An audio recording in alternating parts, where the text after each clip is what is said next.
আওয়ামী লীগ একটা বৃহৎ রাজনৈতিক দল। এদেশের সবচেয়ে পুরাতন রাজনৈতিক দল হলো আওয়ামী লীগ। আওয়ামী লীগ রাজনৈতিক দল হিসাবে যাদেরকে পেয়েছে, এটা হলো আওয়ামী লীগের সবচেয়ে বড় অর্জন। সবচেয়ে বড় বিষয়টা হলো যে জাতির পিতা বঙ্গবন্ধু শেখ মুজিবুর রহমানের মতো একজন লিডারকে তারা পেয়েছে এবং সে আওয়ামী লীগের নেতৃত্ব দিয়েছে, দেশকে স্বাধীন করেছে, রাজনৈতিক স্বাধীনতা অর্জন হয়েছে, অর্থনৈতিক মুক্তির লক্ষ্যে, বৈষম্যহীন সমাজ প্রতিষ্ঠার লক্ষ্যে যে আওয়ামী লীগ প্রতিষ্ঠিত হয়েছিল, যে আওয়ামী লীগ দেশ স্বাধীন করেছে, এটা তাদের সবচেয়ে বড় অর্জন। এবং সবচেয়ে বড় অর্জন হলো ধর্মনিরপেক্ষ অসাম্প্রদায়িক একটা বাংলাদেশ গঠন করা, গণতান্ত্রিক একটা বাংলাদেশ প্রতিষ্ঠা করা এবং বৈষম্যহীন একটা বাংলাদেশ প্রতিষ্ঠা করা।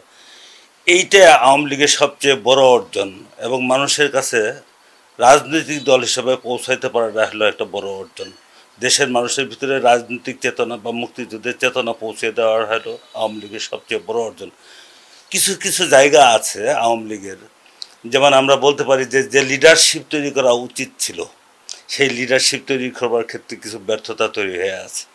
যে শেখ হাসিনা, জাতির জনকের কন্যা, জাতির পিতার কন্যা শেখ হাসিনা, উনি দেশ চালাচ্ছেন, ওনাকে দিয়ে আমরা দেশের সেবা গ্রহণ করছি, তার কাছ থেকে নেতৃত্ব নিচ্ছি, তার নেতৃত্বের গুণাবলী আছে। কিন্তু শেখ হাসিনাকে বাদ দিয়েও তো আওয়ামী লীগকে একসময় চলতে হবে। সেই ধরনের নেতৃত্ব সৃষ্টি করবার যে ব্যর্থতা আওয়ামী লীগের আছে, সেটা পূরণ করা জরুরি দরকার। এবং সেটা পূরণ করতে পারে একমাত্র আদর্শিক ভিত্তিতে বা চেতনার ভিত্তিতে যদি কোনো লিডার তৈরি করে, তাহলে সেটা তৈরি হতে পারে। দ্বিতীয় ব্যর্থতা কোনটা?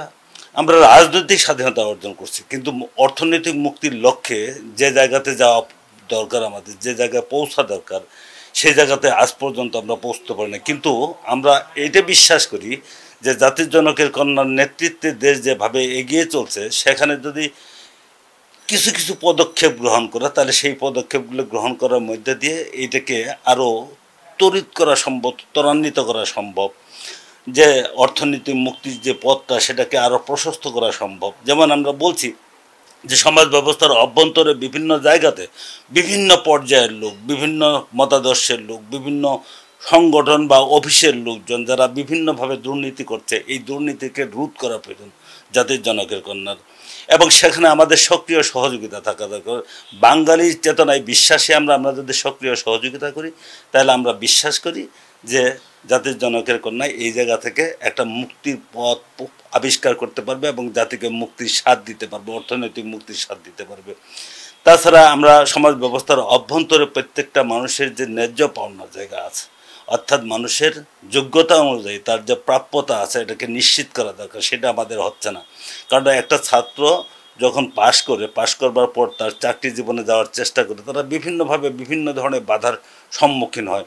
অর্থাৎ যারা নেতৃত্বে বসে আছে মানে যারা বিভিন্ন পদে বসে আছে, যেমন একজন ডিসি, যেমন একজন সচিব, যেমন একজন পিএইচসির মেম্বার, যারা এই ধরনের জায়গাতে বসে আছে, তাদেরকে আরও স্বতঃস্ফূর্তভাবে কার্যকর ভূমিকা পালন করবে, সততার সঙ্গে কার্যকর ভূমিকা। তাদের একটা মরাল ভিশন থাকা উচিত, তাদের ফেয়ারনেস থাকা উচিত, তাদের ইন্টেলেকচুয়াল এক্সেলেন্স থাকা উচিত। এই সমস্ত ব্যক্তিকে যদি সেট করা না যায়, তাহলে বাংলাদেশ নেতৃত্বের যে জায়গাটা, সেইটা তৈরি করতে পারবে না আওয়ামী লীগ, সেটা তৈরি করতে পারবে না। এবং আলটিমেটলি আওয়ামী লীগ ব্যর্থতায় পর্যবসিত হবে। আওয়ামী লীগকে যদি সফলতার পথ ধরতে হয়, তাহলে আওয়ামী লীগকে অবশ্যই সুসংগঠিত নেতৃত্বের সৃষ্টি করতে হবে এবং যে নেতৃত্বটা বাংলাদেশকে আগামীর পথ দেখাতে পারবে।